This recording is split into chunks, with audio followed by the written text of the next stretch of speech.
અમદાવાદ શહેરનું કહી શકાય કે જે ઐતિહાસિક ચંડોળા તળાવ છે, ચંડોળા તળાવનું ડિમોલિશન છે તે હાથ ધરાયું છે.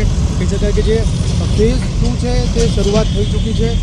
વહેલી સવારે 7 વાગ્યાથી જે ડિમોલિશન હાથ ધરવામાં આવ્યું હતું. ખાસ કરીને જે પોલીસ દ્વારા જે ચાકતો બંદોબસ્ત ગોઠવવામાં આવ્યો છે, સુરક્ષાને લઈને સમગ્ર જે ટીમો અહીં ગોઠવાયેલી છે.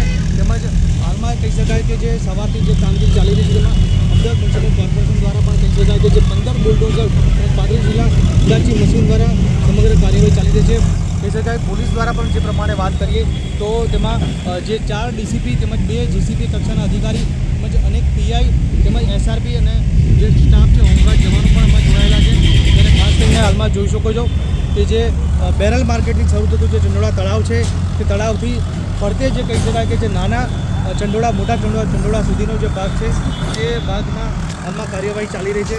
ખાસ કરીને જે રીતે જે દાદાનું જે બુલડોઝર છે હાલમાં ચાલી રહ્યું છે, કારણ કે જે રીતે આયોજન છે કે ચંડોળા તળાવ છે તેનું ડેવલપ કરવાનું સમગ્ર આયોજન છે.